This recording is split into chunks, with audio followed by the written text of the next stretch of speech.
جو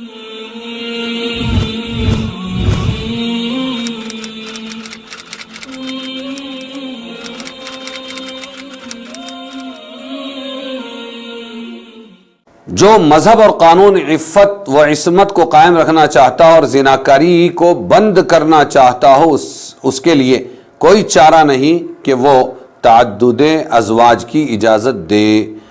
اس میں زناکاری کا بھی انسداد ہے، اور اسی طرح مردوں کی بنسبت عورتوں کی جو کثرت بہت سے علاقوں میں پائی جاتی ہے اس کا بھی علاج ہے۔ اگر اس کی اجازت نہ دی جائے تو داشتہ اور پیشہ ور کسبی عورتیں بہت بڑھ جائیں گی، اور یہی وجہ ہے کہ جن قوموں میں تعدد ازواج کی اجازت نہیں ان میں زنا کثرت سے پایا جاتا ہے۔ یورپین اقوام اسی طرح برباد ہوئی ہے۔ اب انہوں نے پابندی لگائی تو دوستانہ جتنی بھی عورتوں سے مرد زنا کرنا چاہتا ہے اس کی پوری اجازت ہے ان کے یہاں۔ کیا تماشا ہے کہ نکاح ممنوع ہے اور زنا جائز ہے۔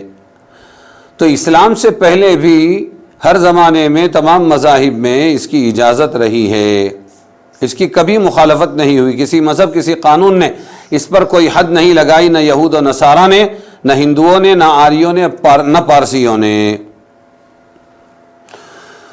تو اسلام سے پہلے بھی اس کثرت ازدواج کا نتیجہ یہ تھا کہ لوگ شروع میں تو حرص میں 2 3 4 بیویاں اس سے زیادہ بھی کر لیا کرتے تھے، لیکن یہ عورتیں ان کی زندگی میں ان کے پاس ایک قیدی کی حیثیت سے زندگی گزارتی تھی، اور کہیں پر نام و نشان مساوات کا نہیں تھا۔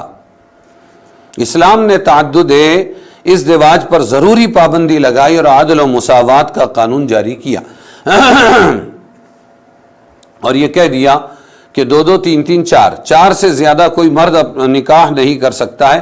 اللہ نے اس میں یہ کیپیسٹی ہی نہیں رکھی ہوئی ہے، ایک وقت میں 4 ہی، اس سے زیادہ نہیں۔ اس لیے یہ کہا 2 2 3 3 4 تم نکاح کر سکتے ہو، وہ بھی اس شرط کے ساتھ کہ انصاف کر سکو۔ اگر انصاف کرنے کا یقین نہیں ہے بلکہ اس کے خلاف ہے تو پھر ایک ہی پر اکتفا کرو۔ ما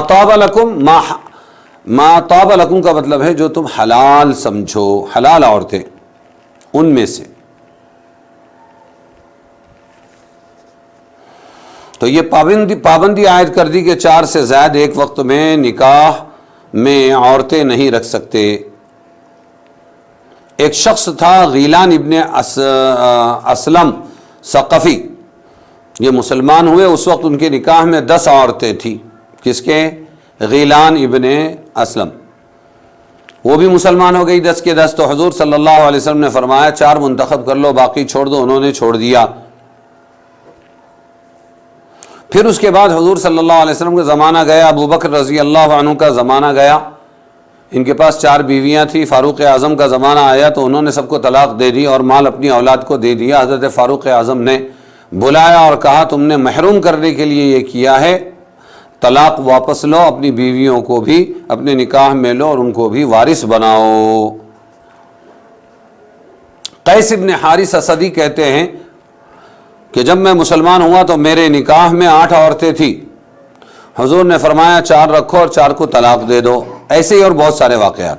رحمت للعالمین کے جو نکاح ہوئے، ایک سے زائد ایک وقت میں 2 اور ایک وقت میں 9 بیویاں رہی ہیں آپ صلی اللہ علیہ وسلم کے، تو اس کی کیا حقیقت ہے؟ تو یہ معلوم ہے اور طے شدہ ہے کہ حضور صلی اللہ علیہ وسلم دنیا میں لوگوں کی ہدایت، اسلامی تعلیمات کو عام کرنے کے لیے بھیجے گئے تھے، قولاً بھی اور عملاً بھی، فعلاً بھی، اور ہر شعبے میں آپ رہبر تھے، اور اس کے لیے آپ کو تعدد ازدواج کا راستہ اختیار کرنا پڑا۔ بیویوں سے علم پھیلایا اللہ تبارک و تعالی نے حضور صلی اللہ علیہ وسلم کا۔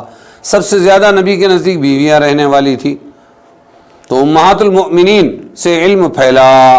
حضرت عائشہ رضی اللہ عنہ آپ کی بیوی ہے، اور ان سے 2210 روایتیں مروی ہیں۔ حضرت عائشہ سے جو حدیث امت کو ملی 2210، حضرت ام سلمہ رضی اللہ عنہ سے 378 روایتیں امت کو ملی ہیں۔ یہ ایک روایت سے نہ جانے کتنے مسائل مستنبط ہوتے ہیں۔ یہ علم ملا، اس لیے آپ صلی اللہ علیہ وسلم نے ایک سے زائد نکاح فرمائے تاکہ وہ دین میں معاون بنے۔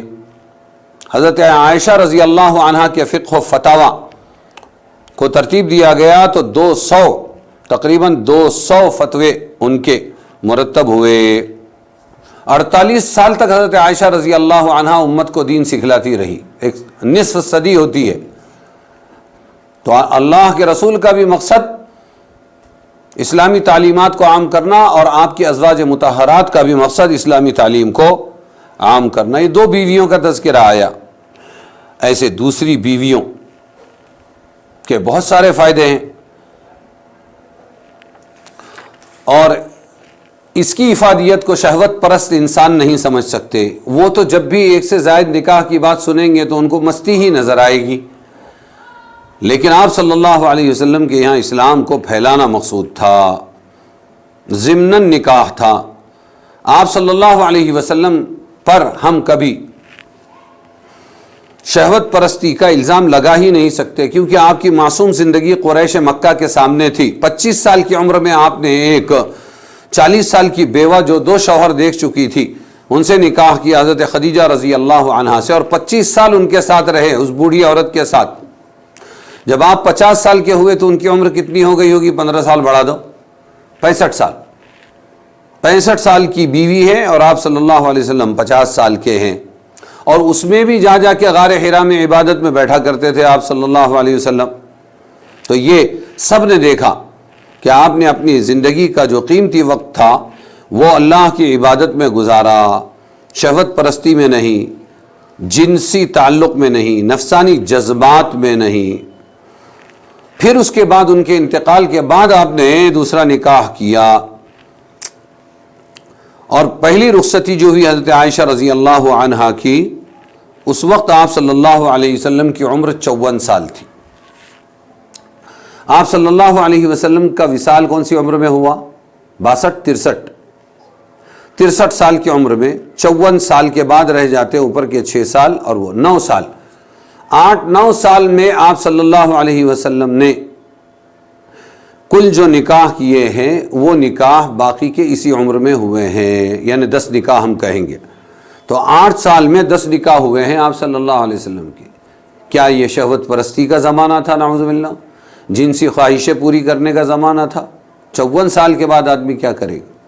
بلکہ یہاں مقصد کچھ اور تھا، اسلامی تعلیمات قولی و عملی دنیا میں پھیلانا تھا۔